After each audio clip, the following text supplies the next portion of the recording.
দীর্ঘদিনের সংঘাত ও সীমান্ত উত্তেজনার পর নতুন এক কূটনৈতিক উদ্যোগে এক টেবিলে ইসরায়েল ও লেবানন।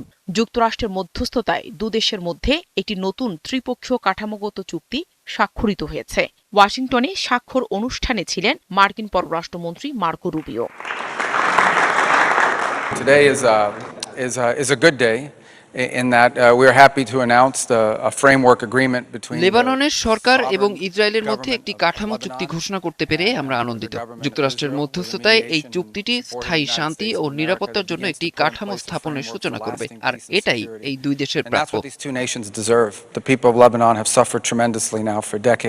চুক্তি অনুযায়ী লেবাননের সেনাবাহিনী ধাপে ধাপে দেশের সব এলাকায় নিয়ন্ত্রণ প্রতিষ্ঠা করবে এবং সশস্ত্র গোষ্ঠীগুলো নিরস্ত্রীকরণ নিশ্চিত করা হবে। এরপরই ইসরায়েল দক্ষিণ লেবানন থেকে পর্যায়ক্রমে সেনা প্রত্যাহার করবে। তবে ইসরায়েল এখনই পুরোপুরি সেনা প্রত্যাহারের প্রতিশ্রুতি দেয়নি। দেশটির প্রধানমন্ত্রী বেনিয়ামিন নেতানিয়াহু বলেছেন, হিজবুল্লাহ নিরস্ত্র না হওয়া পর্যন্ত এবং ইসরায়েলের নিরাপত্তা নিশ্চিত না হওয়া পর্যন্ত সেনারা অবস্থান করবে।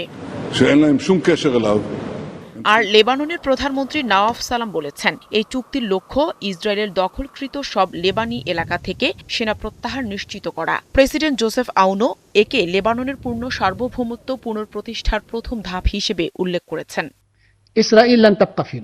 এদিকে এই চুক্তির বিরোধিতা করেছে হিজবুল্লাহ। সংগঠনটির মহাসচিব নাইম কাসেম বলেছেন, ইসরায়েলের সঙ্গে কোনো ধরনের স্বাভাবিক সম্পর্ক গ্রহণযোগ্য নয়। হিজবুল্লাহর দাবি, ইসরায়েলকে নিঃশর্তভাবে লেবানন ছাড়তে হবে। চুক্তি স্বাক্ষরের দিনও দক্ষিণ লেবাননে ইসরায়েলি বিমান হামলায় হতাহতের খবর পাওয়া গেছে। সীমান্ত এলাকায় বিচ্ছিন্ন সংঘর্ষও চলছে।